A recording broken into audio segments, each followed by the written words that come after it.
जय हिंद। आइए शुरू करते हैं आज का पहला क्वेश्चन, जो मेंसुरेशन पार्ट 3 का है।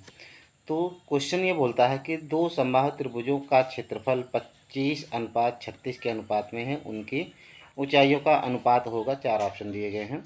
तो बच्चों, इसको एक बात समझ लीजिए कि त्रिभुज कोई भी हो, त्रिभुज का क्षेत्रफल का जो अनुपात होता है उनकी संगत ऊंचाइयों के वर्गों के अनुपात में होता है। तो अगर हम मान लें कि पहले त्रिभुज की ऊंचाई h1, दूसरे त्रिभुज की ऊंचाई h2, तो इनका अनुपात h1/h2 बन जाएगा। तो अगर इसका स्क्वायर करेंगे तो यह इक्वल हो जाएगा इनके क्षेत्रफलों के अनुपात में। तो क्षेत्रफल है कितना, 25:36, यानी ये आपका बनेगा h1/h2 इज इक्वल टू, इधर जो आपका स्क्वायर है इधर आएगा तो अंडर रूट बन जाएगा। तो अंडर रूट का मतलब कितना, 25 बट्टे कितना, 36। ठीक है। तो ये आपका 25/36 जो है ये बना देगा आपका 5/6। क्यों? क्योंकि ये अंडर रूट लगा हुआ है। ठीक है। तो अब ये आंसर कितना देगा, 5:6। तो 5:6 जो आपका ऑप्शन है वो कौन सा दिख रहा है, ऑप्शन नंबर सी में, ये आपका सही जवाब हो जाएगा। इसमें देखिए एक ही लाइन का था, तभी हमने थोड़ा सा बढ़ा के समझने के लिए कर दिया है। फिलहाल इसकी कोई दिक्कत नहीं है, आप समझ पा रहे हैं इस क्वेश्चन को। आइए शुरू करते हैं अगले क्वेश्चन को। अगला क्वेश्चन आपसे क्या बोलता है, अगले क्वेश्चन को आप देखें। तो अगला क्वेश्चन कह रहा है कि यदि 8 सेमी आधार वाले त्रिभुज का क्षेत्रफल 8 सेमी त्रिज्या वाले वृत्त के क्षेत्रफल के समान है। अब आप समझिए कि 8 सेमी आधार वाले त्रिभुज का क्षेत्रफल, ठीक है, कैसा त्रिभुज है ये नहीं दिया गया है, कोई बात नहीं। तो आधार अगर 8 सेंटीमीटर है तो इसका क्षेत्रफल बनाएंगे तो क्या बनेगा, 1/2 आधार गुणे ऊंचाई। तो ऊंचाई आपका क्या बनेगा, h। ये तो बताया नहीं कितना था।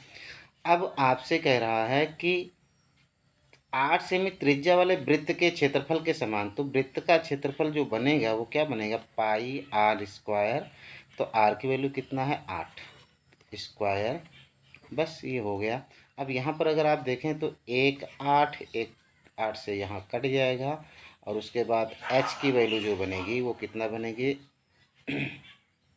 8 पाई ये आपके पास दिख रहा है। इधर जो आपका बट्टे तो है इस तरफ आ जाएगा तो गुणे में हो जाएगा, यानी कितना, 8×2 = 16 पाई।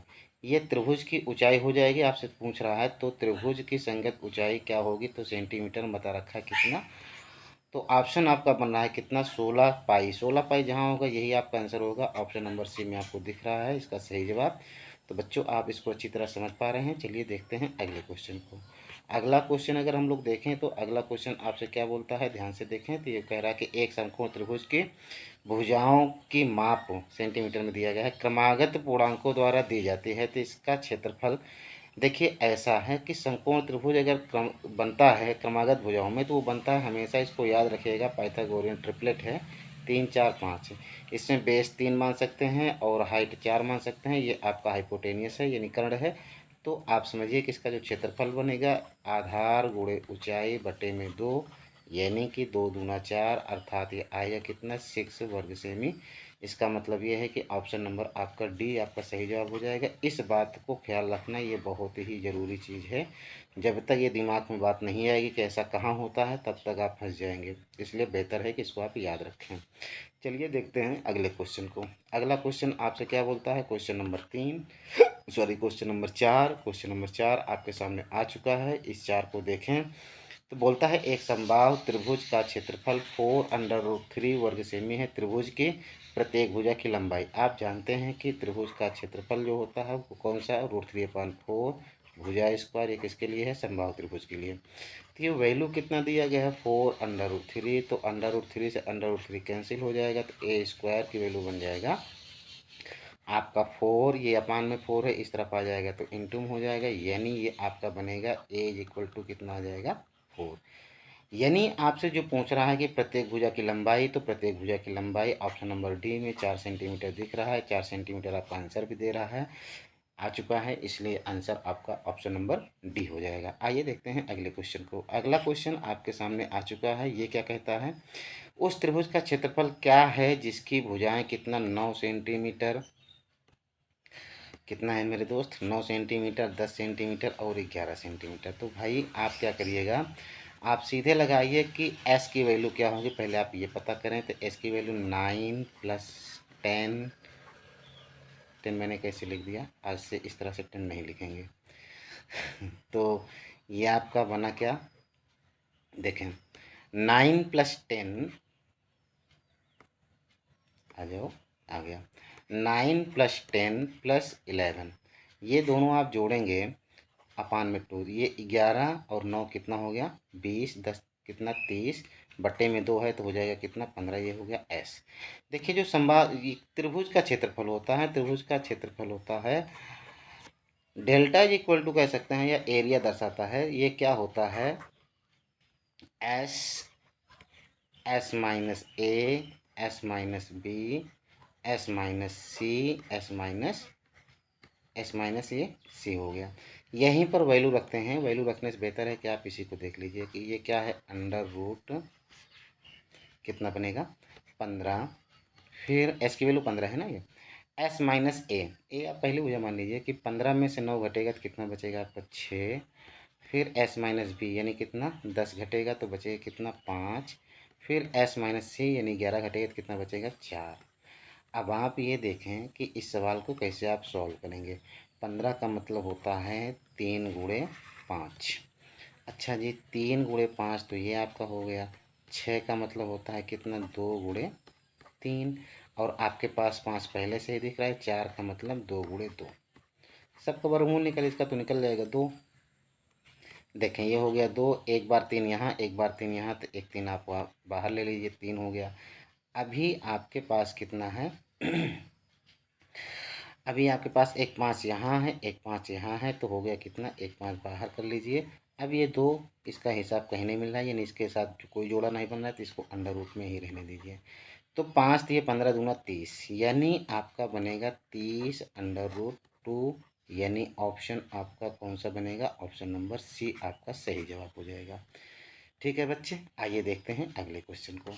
अगला क्वेश्चन आपसे क्या बोलता है, अगले क्वेश्चन को आप समझने की कोशिश करें। तो ये कह रहा है कि एक समचतुर्भुज का क्षेत्रफल 50 वर्ग सेमी है, इसके एक विकर्ण की लंबाई कितना है 10 सेंटीमीटर, तो दूसरा विकर्ण बताना है। तो देखिए मैं आपको पहले ही बता दूं, समचतुर्भुज का क्षेत्रफल जो होता है विकर्णों का गुणनफल बटा 2, क्या होता है विकर्णों का गुणनफल बटा 2। एक विकर्ण 10 दिया है, दूसरा विकर्ण हमें नहीं पता, हम x लगा देते हैं, अपान में 2, और ये बराबर किसके होगा क्षेत्रफल के, तो क्षेत्रफल कितना है 150। तो आपका ये 0 इसके साथ कट जाएगा, x की वैल्यू कितना आ गया 15 दूना 30, यानी कि दूसरे विकर्ण की माप क्या हो जाएगी 30 सेंटीमीटर। ऑप्शन कहीं दिख रहा है, ऑप्शन आपको दिख रहा है, ऑप्शन नंबर बी आपका सही जवाब हो जाएगा। चलिए देखते हैं अगले क्वेश्चन को। अगला क्वेश्चन आपसे क्या बोलता है, अगले क्वेश्चन को आप समझने की कोशिश करें। ये क्या कहता है, ये भी वही समचतुर्भुज से है। एक समचतुर्भुज का परिमाप कितना 100 सेंटीमीटर। अगर परिमाप 100 सेंटीमीटर है तो आप जानते हैं कि समचतुर्भुज की चारों भुजाएं बराबर होती हैं, यानी आप कह सकते हैं कि 4a = 100, तो a = कितना हो जाएगा 25, यानी समचतुर्भुज की प्रत्येक भुजा आपको पता चल गया कितना, आप कहेंगे 25 सेंटीमीटर। इसका एक विकर्ण बताया गया है, समचतुर्भुज का क्षेत्रफल आपसे पूछ रहा है। अब मैं आपको एक बात सिखाऊं, आप एक बात समझिएगा कि समचतुर्भुज जो होता है इसके विकर्ण एक दूसरे को समकोण पर समद्विभाजित करते हैं। ऐसे अगर आपको हम दिखा दें कि ये आपका समचतुर्भुज है, ये आपका क्या है समचतुर्भुज, एक विकर्ण आपका ये हो गया, एक विकर्ण आपका ये दूसरा वाला हो गया। अब ये दोनों एक दूसरे को जो प्रतिच्छेद करते हैं समकोण पर करते हैं, तो प्रत्येक भुजा तो 25 सेंटीमीटर आ गई। अब एक विकर्ण आपका अगर ये 10 सेंटीमीटर है, सॉरी कितना है 14 सेंटीमीटर है, तो दूसरा विकर्ण कितना हो जाएगा 7 सेंटीमीटर का आधा। भाई ये पूरा 14 होगा तो ये आधा कितना होगा 7 सेंटीमीटर, क्योंकि हम जानते हैं कि समचतुर्भुज के विकर्ण एक दूसरे को समकोण पर समद्विभाजित करते हैं, तो दो बराबर भाग में बढ़ते हैं, तो इसका मतलब ये इतना कितना हो जाएगा 7 सेंटीमीटर हो जाएगा। अब ये वाला आपका बचेगा, देखिए ये है एक पाइथागोरियन ट्रिपलेट, लेकिन मैं आपको दिखा देता हूँ। इसको आप मान लीजिए कि x, अब आप समझिए मैं x को निकाल दे रहा हूँ, बाकी आप चाहें तो पाइथागोरन ट्रिपलेट अगर आपको याद है तो उसे कर लीजिए, नहीं याद है तो कोई दिक्कत नहीं। आप करिए 7 का स्क्वायर प्लस x का स्क्वायर = 25 का स्क्वायर, ये मैंने दिखा दिया। ये हुआ आपका 49, और ये हुआ आपका एक्स स्क्वायर, और ये हुआ आपका 25 × 25 यानी कितना 625।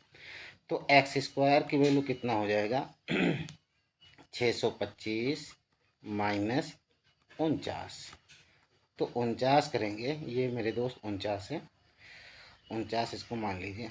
चलिए देखने लगा, तो अगर आप घटाएंगे तो इसमें ये 15 में से 9 घटेगा तो कितना बचेगा आपका 6, और ये बचा कितना आपका 11, 11 में से 4 घटेगा तो कितना बचेगा 7, वैसे 576 बचेगा, यानी आपका आ जाएगा एक्स की वैल्यू कितना 24। ठीक है, ये मैंने डिटेल्स में दिखा दिया, इतना करने की ज़रूरत नहीं थी। अगर आपको ट्रिपल पता होता सीधे आप कह देते कि इतना 24 होगा, पूरा हो जाएगा 48। तो फिलहाल कोई दिक्कत नहीं, अगर आपको ये इतना मिल रहा है 24, कितना सिर्फ ये एक्स की वैल्यू, तो पूरा कितना हो जाएगा 48 हो जाएगा। तो अब अगर यहाँ क्षेत्रफल की बात करेंगे तो क्षेत्रफल आपका बनेगा समचतुर्भुज का क्षेत्रफल विकर्णों का गुणनफल बटे 2। एक विकर्ण तो 14 दिया है, दूसरा विकर्ण आपने निकाला 48। अब आपके दिमाग में अगर ये बात गूंज रही हो कि 48 कैसे हो गया, तो मैं समझा दूँ। देखिए इतना दूर कितना आया 14, तो इधर सॉरी कितना 24, तो ये कितना होगा, ये भी 24 से होगा क्योंकि दोनों समय विभाजित कब होते हैं। तो 24 और 24 कितना हो जाएगा 48। चलिए, तो अब ये आपका हो जाएगा 2 सत्ते 14। अब इसको आप मल्टीप्लाई करा दीजिए, यही आपका आंसर हो जाएगा। 7 अट्ठे 56 और 7 चौके 28, 28 5 कितना हो जाएगा 33, यानी 336 वर्ग सेमी आपका सही जवाब हो जाएगा। यानी कि ऑप्शन नंबर, क्या बात है, यहाँ पर सी होना चाहिए था, बी ही लिखा है, कोई दिक्कत नहीं, आप इतना समझते हैं। चलिए देखते हैं अगले क्वेश्चन को। ये अगला क्वेश्चन आपका बड़ा ही शानदार है, अगर आप ध्यान से समझने की कोशिश करें तो ये बोलता है कि एक अर्धवृत्ताकार पथ की परिधि कितना है 36 मीटर है। यहाँ पर अर्धवृत्ताकार में विद्यार्थी गलत कर जाते हैं, सोचते हैं कि पूरी परिधि होती है 2 पाई आर, तो आधी हो जाएगी पाई आर, बात तो समझ में आती है। लेकिन यहाँ पर परिधि बोल रहा है, कैसे बोल रहा है समझिएगा। ये आपका ऐसे अर्धवृत्त है, ये इसका व्यास हो जाएगा। तो भाई आप समझिए कि ये व्यास यहाँ से लेकर यहाँ तक आपका बनेगा 2r, और ये जो आपका कर्व वाला हिस्सा है, कर्व, ये होता है पाई आर। तो टोटल आपका बनेगा पाई आर प्लस 2r, तो यह बराबर दिया हुआ है कितना 36। अगर आप यहाँ से चाहें, अब आपसे क्या पूछे इसको समझिए, आपसे पूछ रहा है इस अर्धवृत्ताकार पथ का क्षेत्रफल बताइए, तो मतलब ये इस पथ के द्वारा जो अंदर का एरिया है ना, इस एरिया का पथ देखिए, यहाँ से यहाँ फिर यहाँ से यहाँ तक, इस पथ के द्वारा जो एरिया घिरा हुआ है, घेरा गया है, इस एरिया का आपको क्षेत्रफल फाइंड करना है। तो यहाँ से आप आर की वैल्यू निकाल लीजिए। आर की वैल्यू अगर आप निकालेंगे तो आर यहाँ से बाहर करिए, तो पाई की वैल्यू 22/7 प्लस 2 और बराबर कितना 36। देखिए कितना शानदार क्वेश्चन है। 7 दूना 14 और 22 कितना हो जाएगा 36/7, और ये गुणे में आर है ही, तो ये बराबर 36 हुआ। अब 36 से 36 कैंसिल हो गया, तो आपका मिला क्या, एक आर की वैल्यू कितना मिला 7। कौन सा 7, ये अपान वाला 7। अगर आपको आर की वैल्यू 7 पता चल गई तब क्षेत्रफल निकाल सकते हैं। क्षेत्रफल निकालेंगे तो आप जानते हैं कि पाई आर स्क्वायर क्षेत्रफल होता है पूरे का, लेकिन आधा है, तो आधे का क्षेत्रफल क्या हो जाएगा 22/7 पाई हो गया आर स्क्वायर। आर की वैल्यू कितना 7 × 7, फिर कितना अपान में 2, बोलो क्यों, क्योंकि आधा ही है। ये और ये कट गया, 2 से कितनी बार 11 बार, तो 11 सत्ते 77, यानी कितना 77 वर्ग सेमी, सॉरी मीटर है तो 77 वर्ग मीटर, यानी ऑप्शन नंबर आपका कौन सा बनेगा, डी, या इस सवाल का सही जवाब हो जाएगा। आइए देखते हैं अगले क्वेश्चन को। बड़ा ही शानदार क्वेश्चन था, इस क्वेश्चन को आप एक बार अपने से ज़रूर करिएगा। यह क्वेश्चन कई बार पूछा गया है, यहाँ तक कि हर एग्जाम के लिए इम्पोर्टेंट है, इसलिए मित्र आप इसको ज़रूर से ज़रूर अपने से लगाना। ये क्वेश्चन आपको पेपर में देखने को मिल सकता है। चलिए देखते हैं अगले क्वेश्चन को। अगला क्वेश्चन आपसे जो कह रहा है इसको आप समझें। ये बोलता है कि दो वृत्तों के क्षेत्रफलों के बीच अनुपात बता रहा है कितना 4:7 है, उनकी त्रिज्याओं का अनुपात क्या होगा। ठीक है, अब इनकी त्रिज्याओं का अनुपात अगर हम लोग देखें तो आप समझिए कि एरिया होता क्या है, area equal to pi r square होता है। तो अगर आप इसको कांस्टेंट मानते हैं तो एरिया जो होता है रेडियस के स्क्वायर के समानुपाती होता है। तो इसका मतलब यह है कि इनके क्षेत्रफलों का जो अनुपात है वो क्या बनेगा, आप इसको समझने की कोशिश करें। देखें, आपसे बोला क्षेत्रफलों के बीच अनुपात दिया गया है, तो उनकी त्रिज्याओं का अनुपात क्या होगा, समझना ध्यान से इसको।